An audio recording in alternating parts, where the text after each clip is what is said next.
A hot summer afternoon in the Northeast. Residents of New York and Toronto look forward to the weekend. No one could predict what is about to happen. Doors shut quickly at City Hall. Nobody was allowed in because the metal detector... Massive power blackout hit the United States and Canadian cities, closing nuclear power 100 plants. power plants shut down and 50 million people in 2 countries. Emergency has been declared in New York State. Mayor Bloomberg of New York City... In a matter of seconds, 50 million people simply fall off the grid. Phone lines and water systems fail, and thousands of people are trapped in elevators and subways. People start to panic, like we couldn't breathe. It'll be okay, honey. It'll be all right.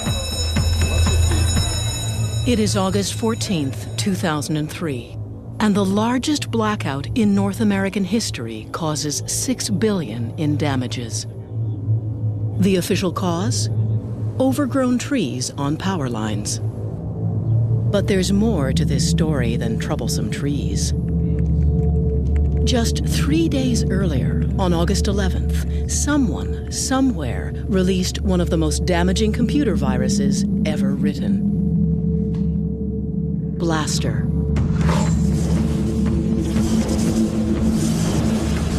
It was probably the biggest attack against the internet ever. Mikko Hyppönen is one of the world's most respected virus hunters. It is here, at F-Secure, an antivirus lab based in Helsinki, that he and his team first identify Blaster when it hits the internet. What astonishes Mikko is the impact the virus has on the physical world.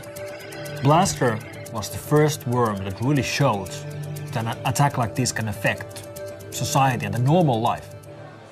Air Canada passengers were frustrated by long check-in lineups today after a virus overwhelmed some of the airline's computer networks. As Blaster explodes across the net, Air Canada's check-in system shudders to a halt. And 3,000 kilometers south, Amtrak and CSX railroad services are disrupted, delaying train routes in 23 states. We saw planes stopping and trains stopping and boats stopping. We saw infections with military installations. And then, of course, 3 days later, there was the US blackout. Did a computer virus somehow contribute to this?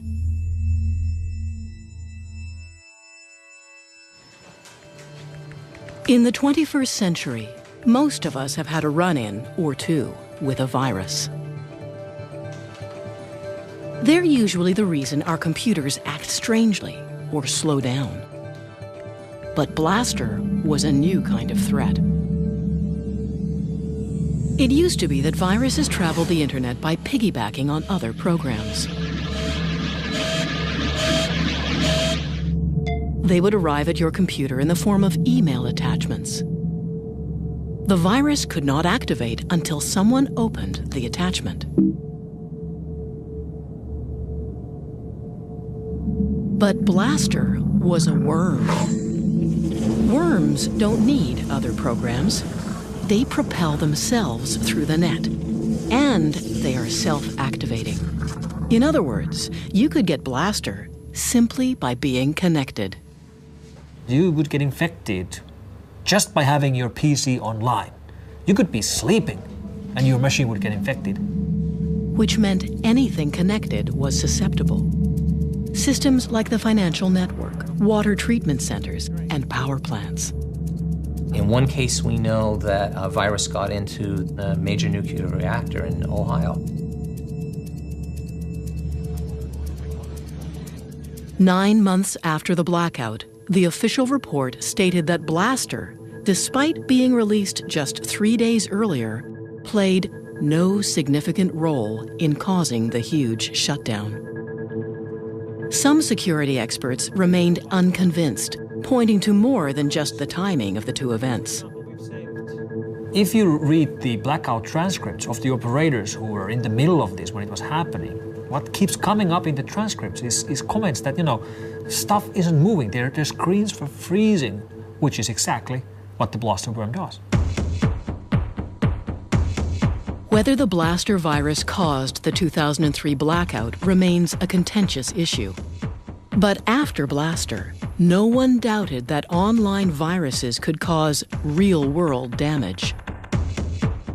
It's been actually a real learning exercise for potential attackers and terrorists to see, oh, well, if an accident can cause this, maybe we could cause it as well.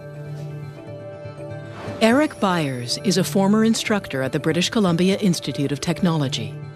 He researches the dangers of connecting critical infrastructure to the internet. There's no question that you could build a virus to take down the critical infrastructure.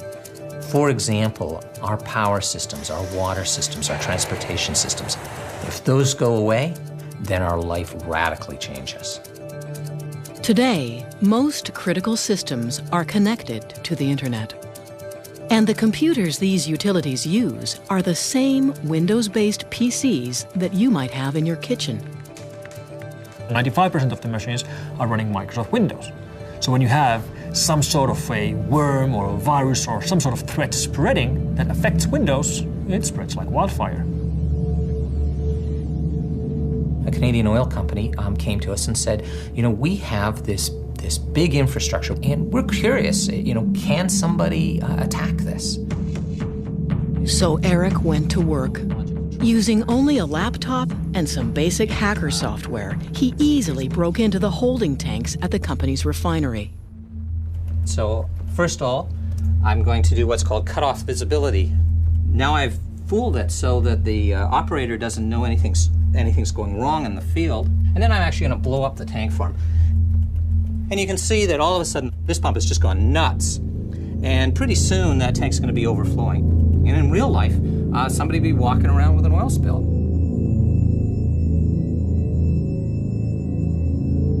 I wish that I could say, nope, all our critical infrastructure is secure, but it's not.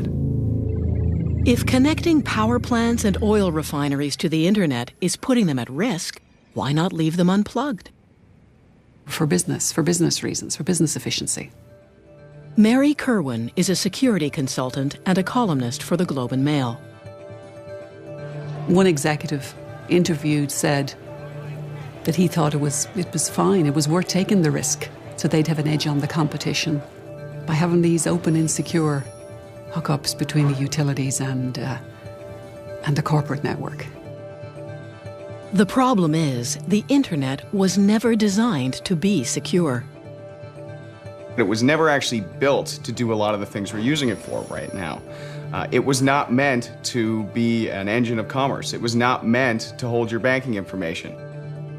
In the late 1960s, researchers began developing a network that could share information between computers. In the 90s, it went public and exploded. It was no longer just a handful of scientists on the internet, it was now anyone with a modem. When you have 25 people on a network, you can be pretty sure they're going to play well. But when you have a million people on a network, you can be pretty sure that somebody is not playing fair.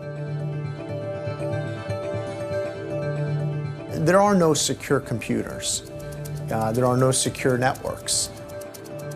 Amit Yoran is the former director of cybersecurity within the U.S. Department of Homeland Security. I think sooner or later, we are going to be hit by a cyber failure that will affect either our nation's infrastructure or international infrastructures in a very significant and harmful way.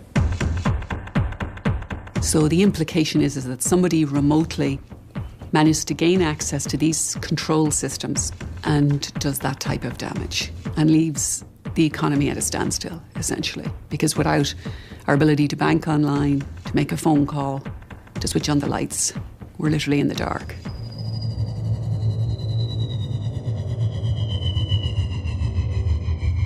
Like most viruses, Blaster had no specific target.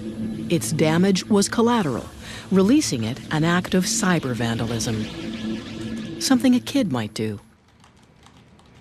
Most of the time when these guys get grabbed, if and when they get grabbed, it was just for sport or their pals, or they were sitting in their schoolroom in Germany and somebody annoyed them, so they decided to play a game and write viruses or whatever.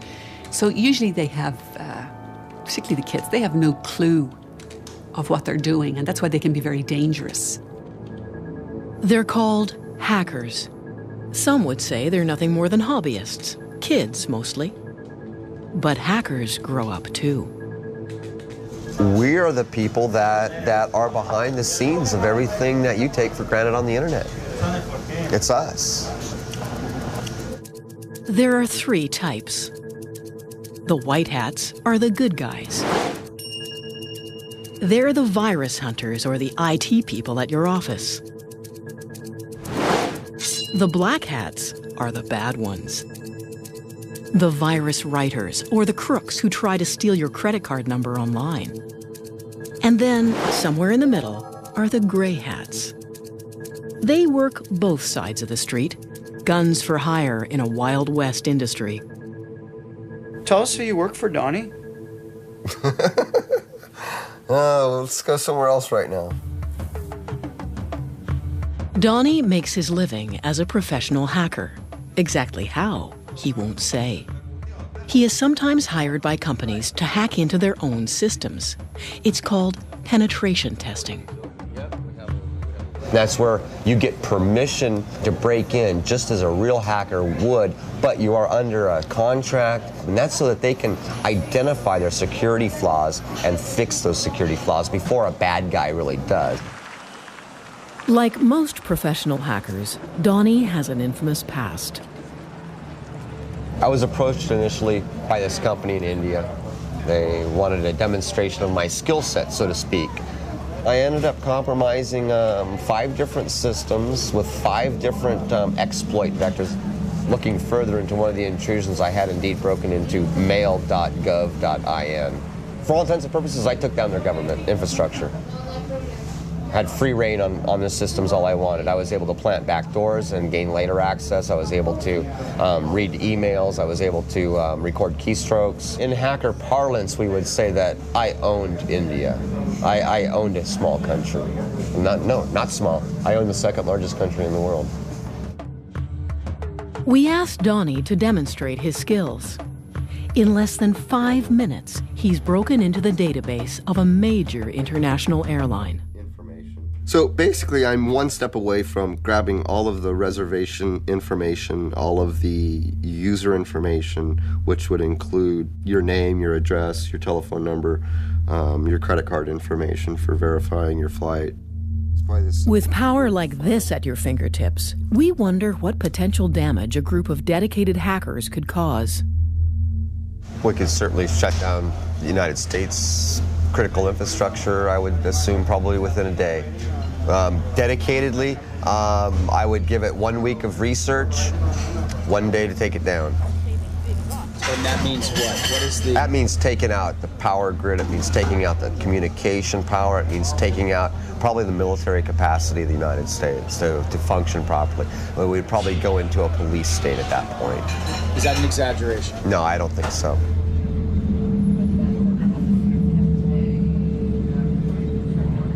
Hacking is a growth industry. There are now books, magazines, and classes that teach hackers how to breach internet security. There are even hacker conventions. DEF CON, held every year in Las Vegas, is the largest. Can you imagine 7,000 hackers loose in the entertainment capital of the world?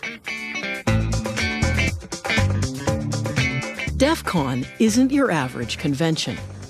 It's cash only at the door, which isn't such a bad idea. With 7,000 hackers afoot, it's probably the last place you'd want to use your credit card. Well, DEF CON's been going on a long time now, various degrees of notoriety, hacking their badges and hacking each other and hacking each other's cell phone, and can be a dangerous thing to attend.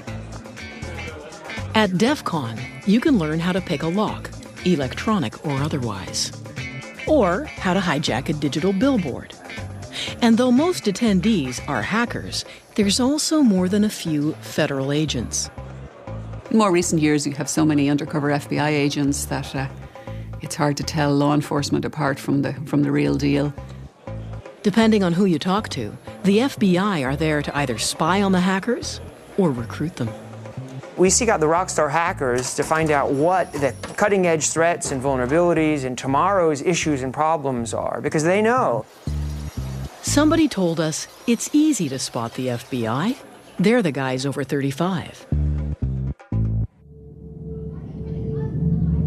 And today, with software designed for children as young as 6 months old, a new and far younger generation of hackers is right behind this one. In the shady online world of the hacker, there is no one more notorious than Mafia Boy. A surprise move today by the Montreal teenager known as Mafia Boy. He admitted in court he is the hacker who crashed several popular websites last winter. The turn of the millennium saw the peak of the first .com gold rush. Internet giants like Yahoo, eBay, and Dell.com were doing hundreds of millions of dollars in online business every day. But in February 2000, these sites suddenly found themselves at the mercy of a 15-year-old kid. Michael Calce, aka Mafia Boy, a high school student from Montreal. My dad got me a computer when I was extremely young. I was 6 years old. It just, I don't know, it fascinated me what I could do with this machine. At 12, Michael was already a respected hacker. And by the time he was 15, he was asked to join what was then one of the most powerful hacker groups online. And I felt honored at the time. You know, we're talking about TNT Force. This was a big Russian hacker group that had a big foundation and serious programmers in it. As TNT's newest member, Michael was eager to show off his skills. He hatched a plan to destroy a rival hacker gang by building the ultimate online weapon. I'm going to make a new tool, something that is so powerful people have never seen before, and they're going to run for their lives and wish they were never hackers. But before he attacks his enemies, Michael must first test the weapon. He picks a target: Yahoo. To this day, the biggest, busiest, and most profitable website in the world. It really never entered his mind that one of the most important sites on the internet, one of the most valuable e-commerce companies out there, would actually get taken out by what he built. In the early morning hours of February 7th, 2000, Michael prepares his attack. He puts the weapon on a timer, thereby creating an alibi, and then heads off to his grade 9 classroom. So he's sitting in a classroom, the teacher's talking, and Mike isn't paying any attention because all he's thinking about is 3, 2, 1, it's launched. And at 10 a.m., what is still the largest internet attack in history begins. I got home, I was just dying to get on the computer and see exactly what the results were. And I realized it was more than successful when I got home because Yahoo.com was still down. Michael's weapon launched a direct assault on Yahoo computers. It was called a denial of service attack. Every time you access a website, you make a request from that site's computers.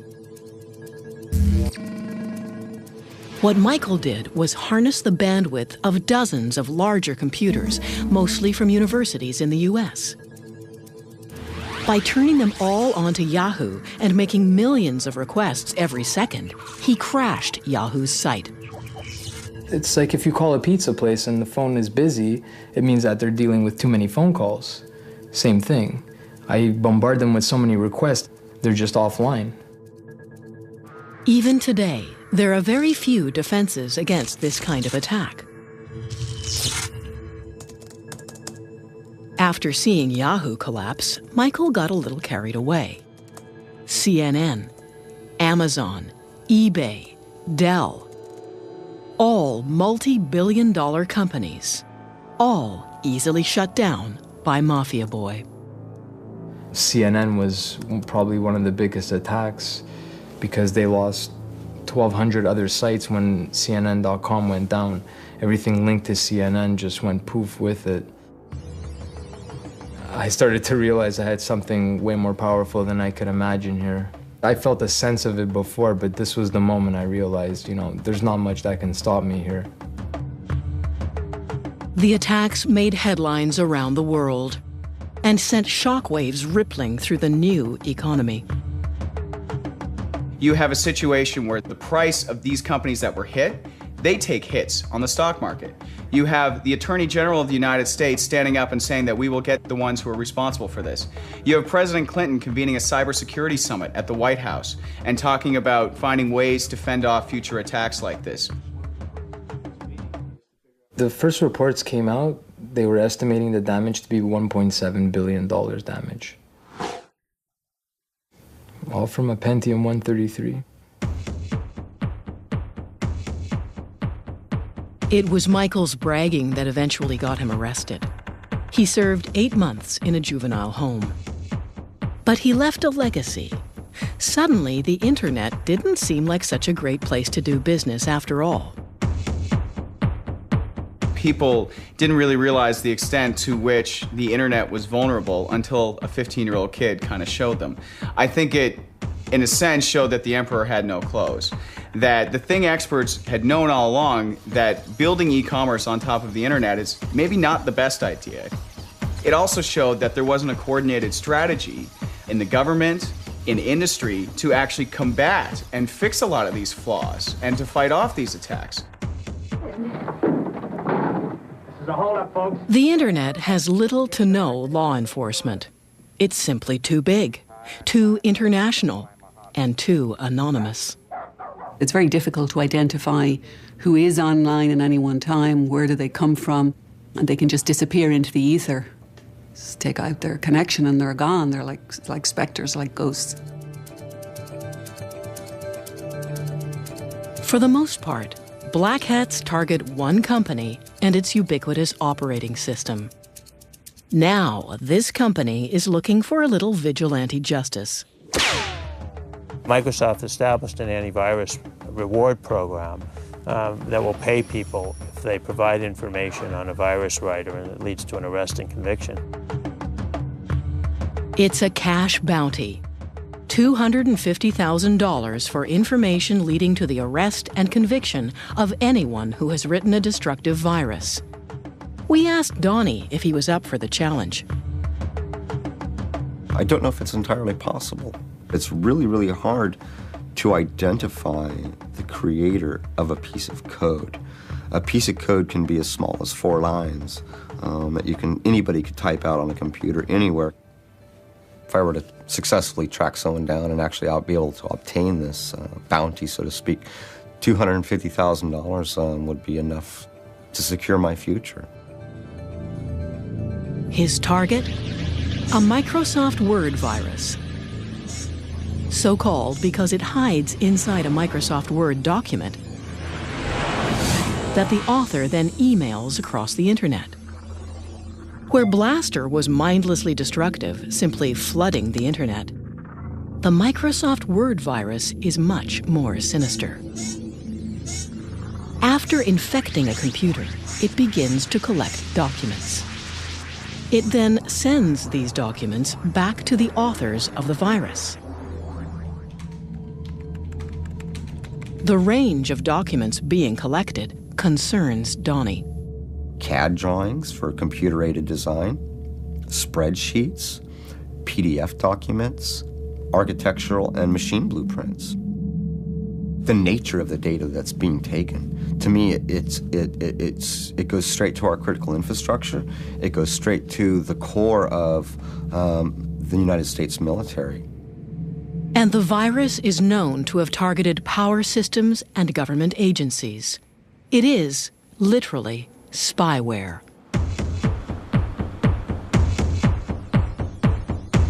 Donnie's first stop in his search for the authors is Russia, home to the blackest of the world's black hats. We may not be able to pull this off, but we can certainly try.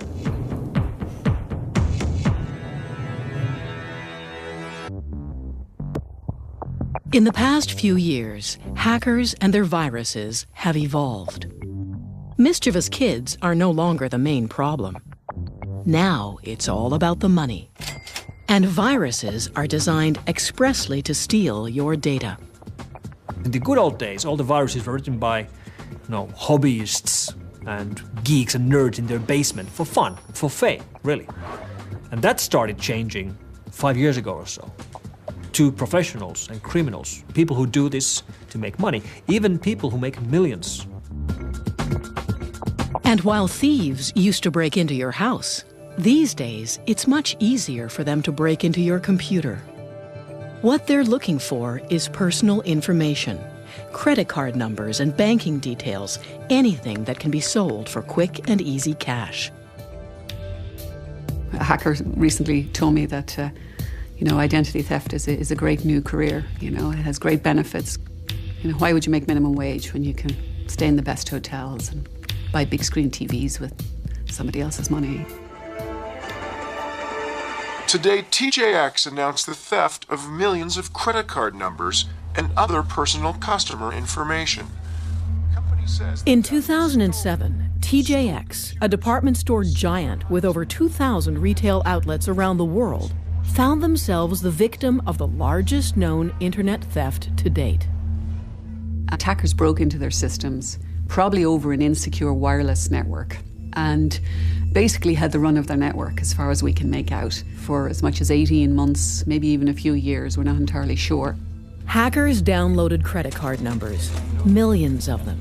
The exact figure will probably never be known.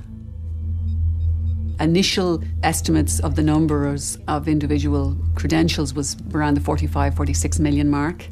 In more recent filings, we believe it may be as much as 94 million. And credit cards aren't the only thing thieves took. Initially, we thought it was just credit card, bank card details. Over time, we discovered there were driver's licenses as well, which is much more significant. You're getting into pieces of identification that can really allow identity thieves to build identities from the ground up. The thieves were able to break into the system by using a hacker trick called war driving. Basically, driving around with a laptop and a homemade antenna, often just an empty Pringles chip can covered in tinfoil. Hackers use this antenna to search for unprotected wireless connections.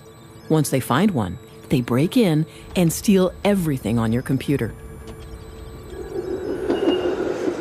I've known people who remain nameless who do this for fun, and what they're doing is trying to spot open wireless connections.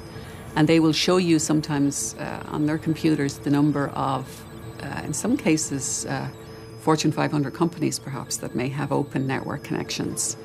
Finding open connections isn't difficult. Nowadays, they're almost everywhere. I've seen it in banks, at the airport all the time. You'll see the ticket counter have an open wireless port. Which makes catching the thieves almost impossible. Because they're wireless, the hackers are constantly in motion. The only way to catch one is in the act itself. Lowe's is a large retailer of building supplies with huge mega stores all over mostly the United States. And they recognized that somebody was hacking into their system. So they called in the FBI, who deployed a couple dozen agents in a store in Southfield, Michigan. And the agents, were so unaware of what was actually happening, they thought that somebody was walking into the store and plugging into a network connection in the wall. But an agent on the roof noticed that there was a beat-up old car in the parking lot with a Pringles can covered with tinfoil. And they said, maybe we should investigate that. And sure enough, the driver of the car was hacking into Lowe's in order to steal credit card information, which was then to be sold to Russian mafia in Detroit. Donnie shows us how quick and easy war driving is. In the past 5 minutes, the bell has gone off, looks like about 64 times. And what does that mean? 65. That means that we found an access point. So I'm connected to somebody's wireless right now. If we were, let's say, someone with malicious intent, now I'd be able to go to, whatever website or send emails so we can see that, leaving your wireless open is just another avenue of attack that a hacker could use. War driving isn't the only easy-to-learn hacker trick. Nowadays, the internet is bursting with hacker toolkits. These kits are essentially highly developed and highly illegal bundles of programs that allow even the beginner to become a junior cyber thief. If you're looking for a Hacker's Toolkit, you can just download them off the web. There's lots of them out there. They're easy to find. Most of them, in fact, many of the best are absolutely free. For example, there's some virus writing kits I was showing a little while ago. You basically select the type of virus you want to write, and it builds a virus. Nowadays, you don't need much skill to become a cyber criminal. You just need the software. I don't think that it's ever been easier to launch an attack that can cause damage or that can steal sensitive information. It's a Google search away. It doesn't make that person a hacker, but it certainly makes them dangerous. With the abundance of toolkits, you'd think you'd hear about cyber attacks more often. But some companies choose to keep that information to themselves. If you have a cyber incident, traditional best practice is cover it up, right? Don't tell anybody about it. Currently, there are few laws that force companies to disclose cyber criminal activity, and most organizations aren't that eager to make their customers nervous. They don't want their customers to know that 10 million credit card numbers got stolen. They don't want to have to disclose that. They don't want their stock price to take the hit. It's important for security researchers out there to be able to share data and to see how attacks are evolving. But if companies won't even admit they've been attacked, let alone show how it happened, how are we supposed to get better? It's a real problem. Once thieves have your information, they sell it to the highest bidder, often advertising it in a thriving online black market. That's the biggest development in internet security in the last 2.5 years. Has been the advent of markets for identities. In the black market, working credit card numbers go for as little as $1 each. There's sampling, just like there's in the drug trade, where they'll give you 10 to test, and then you test them. Oh, they're all good. I could actually get money out of them or buy something with them. And full identities, which can include social insurance numbers and addresses, sell for as little as $5. There's been cases where kids have made up to $150,000 in 6 months from various types of credit card fraud and phishing schemes and have gone on a spree of electronics buying. In the past few years, cybercrime has exploded. Some reports put it on a par with the drug trade. And a 2006 survey found it was more costly to businesses than conventional crime. And most of it comes from one place. When you think today about, what's this sort of country of hacking right now, I think most experts would point to Russia. A few years ago, the Russian mob, sensing a unique opportunity, went online. And why not? It was less risky than traditional crime, and the internet allowed the mobsters to go international. All they needed was a few programmers.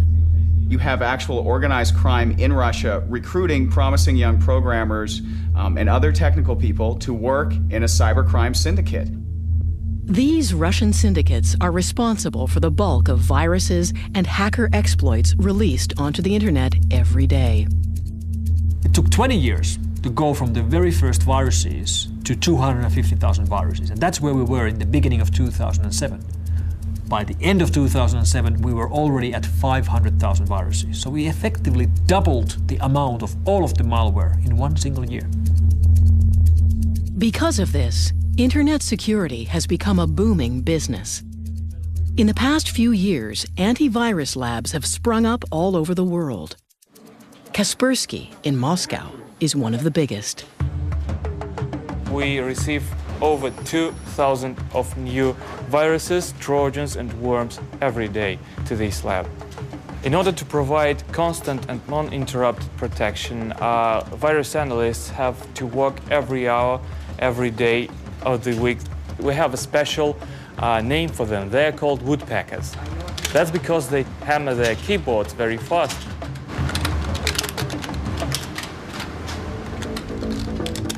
Donnie seeks help tracking down the authors of the Microsoft Word virus. He gets in contact with a group of Russian cyber criminals. These guys are really no different than a criminal ring that would be specializing in stolen car parts or stolen electronics. where they're trying to turn it, sell it, launder the money, and get some type of percentage out of it. One of the group agrees to meet with Donnie in a cafe.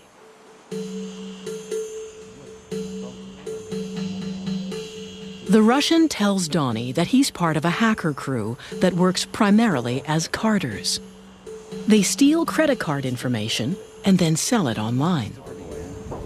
Yes, for a year or something, like we card, we hustle. The leader of one crew that I was working with, he makes like from $9,000 to $15,000 a week.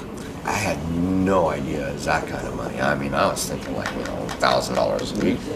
Donnie then inquires about purchasing viruses that would allow him to steal information from anyone's computer. So, one of the things that I'm also interested in is Trojans and backdoors. Yes. Exactly. It gets until like $1,000 or something. Really? Yes. $1,000 for a Trojan? From 400 to 1,000. Wow, that's insane.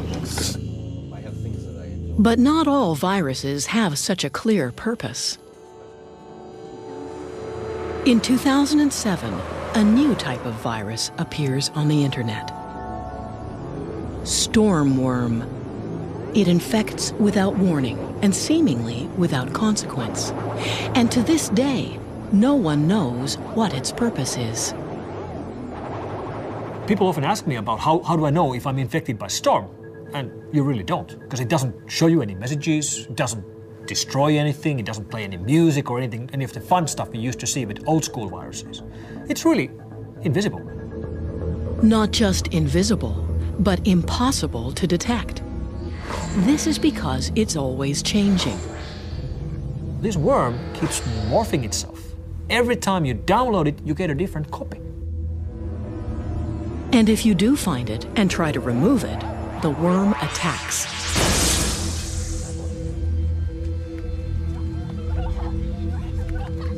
But the biggest reason Stormworm is making headlines around the world is that it turns a computer into a so-called zombie or robot. The author of Stormworm can then control your computer, now a zombie, remotely, without you knowing. The zombie computer means a computer which is no longer in control of its owner. The person who actually owns the PC doesn't see this. He thinks the PC works just fine, but there's someone else behind the scenes who has access to that machine and can do whatever he wants on that machine over the network any time of day he wants. The worm infects thousands of PCs, creating thousands of zombies. The author of the worm then links all of the zombies together, creating a robot network, or botnet. So the idea of these botnets is that characters who manage to get bad code onto your computer, they own your computer, they have, I like to call it the key under the mat. They can come back anytime they like. You don't know even that they're there. Once you have a botnet at your disposal, you can use the combined power of all these computers at the same time.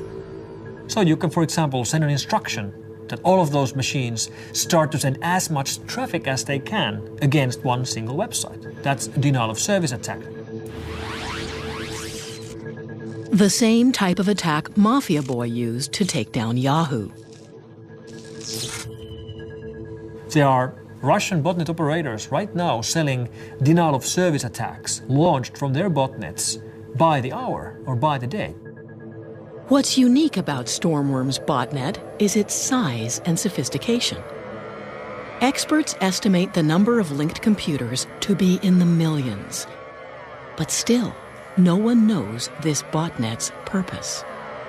Estimates are that it alone has infected 50 million machines, and it has not been used for anything. So there's this hovering, literally perfect storm of potential attack.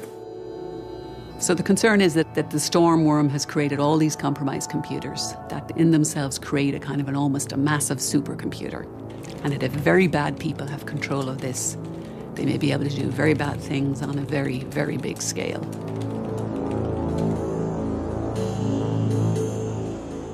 Donnie continues his search for the authors of the Microsoft Word virus. He asks his source if the Russians are involved. they're getting like CAD drawings and design features from companies like that are making like missiles, that are building like subcontractors for the army. It's a hack. We don't get into it of people that do it. So I don't know nothing about it. So you don't know anything about this Microsoft Word virus? I mean, some people tell me, this stuff is coming. The Russians are using.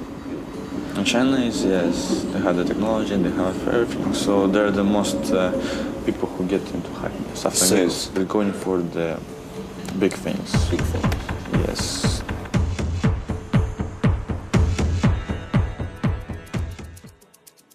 In April of 2007, Estonia suddenly found itself on the losing side of a battle with the largest country on Earth. What began as a protest over Estonia's relocation of a Soviet war memorial quickly turned ugly. Riots broke out, and Russian hackers launched what some people call the world's first cyber war. What happened in Estonia was a major cyber attack. Somebody tried to harm the country, the government of the country, the financial organization of the country. Cyber warfare. It's a terrifying premise, and up until recently, mostly hypothetical. Estonia was particularly vulnerable. Like Canada, it is one of the most wired countries on Earth. More than 78% of the Estonian citizens are doing their banking business via the internet. In a place where most people bank online, attacking the internet makes everyone a little nervous. Down to the point that people may ask, is my money still in the bank if I don't have access to my money? Within minutes, hackers shut down the banks. They also targeted broadcasters, newspapers, and government offices. We saw the single largest attack against all of the infrastructure of a single country we've ever seen. And it really started to affect the everyday life of people. And though the Russian government denies any involvement, there's no doubt the attacks were politically motivated. We don't have solid evidence that this is related to any governments. However, we have reasonable evidence to believe that this has its roots in Russian Federation. At one time, the U.S. saw Russia as the main cyber warfare opponent. As early as 1998, the country was accused of hacking into U.S. government systems. But these days, America fears a new cyber spy: China. That is the country that we're most worried about. Rick Howard is a retired lieutenant colonel of the U.S. Army. He spent the last 2 years of his career as the chief of the Army's Computer Emergency Response Team, the Cyber SWAT team of the U.S. military. China, in their own doctrine, their own military doctrine, says they'll be ready to take on the U.S. by 2025. They're not going to do that tank on tank. That's not what their plan is. Their plan is to go at us with asymmetric warfare, using the internet as part of their attack vehicle. Rick believes that Chinese hackers are currently mining U.S. government computers, using tools that are similar to the Microsoft Word virus. They steal every document on those hard drives. Every Word document, every PowerPoint document, every Excel document, and they bring them back to China. We're talking about millions of documents. Stealing national secrets over the net has replaced old-fashioned espionage. But Rick's greatest concern is that the Chinese military is training and recruiting hackers.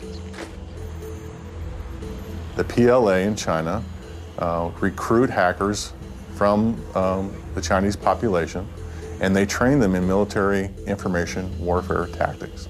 They give them a regular salary so that they can go and try to penetrate U.S. government and other government institutions. In 2007, the U.S. claimed China cyber-attacked the Pentagon. The Chinese government officially denies these claims.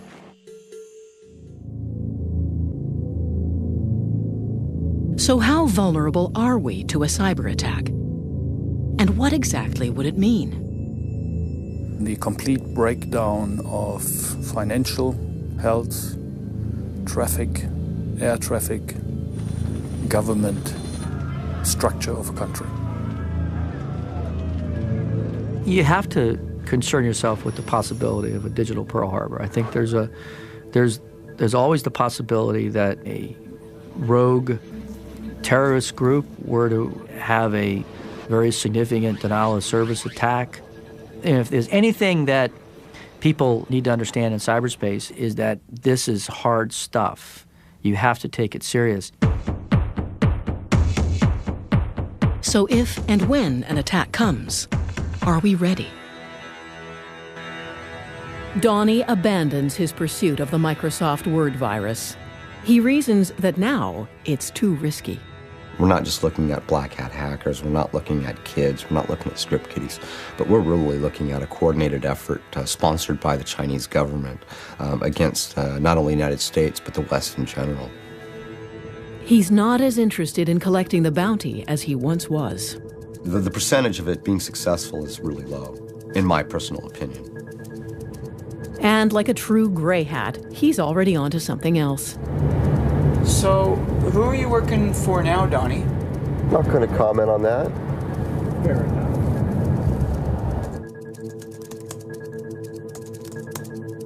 Michael Calce has written a book about his life as a notorious hacker. I couldn't stand back knowing what was going on and what's going to happen and how bad it's getting. 8 years after his attack, he says he could do it all over again if he wanted to. Because they haven't done anything about it. They say they're investing this into internet security and this and that, but the situation is only getting worse for everybody. Attacks are increasing. The number of viruses has doubled in a year. And places like the Pentagon ward off a cyber attack nearly every day. Is cybersecurity a significant threat to the critical infrastructure of Canada and the world? Absolutely, no question. This is serious stuff.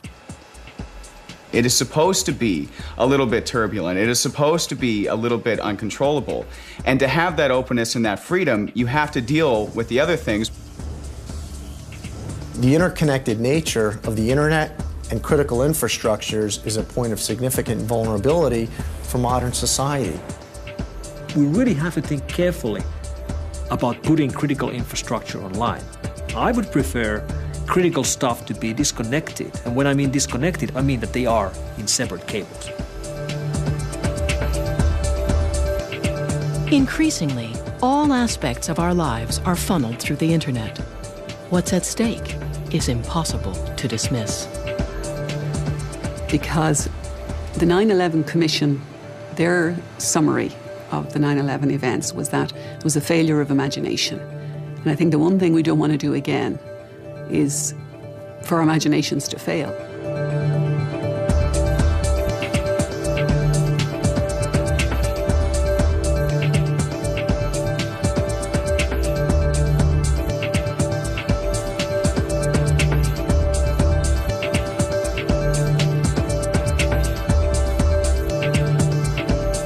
Join us next week for a documentary about terminal illness and the right to die in The Suicide Tourist next Thursday night. And tomorrow, the Old School Cop is back to investigate a murder that points to the IRA while dealing with a shady character from Special Branch. Martin Shaw stars in George Gently, 8:30 tomorrow night on ABC One.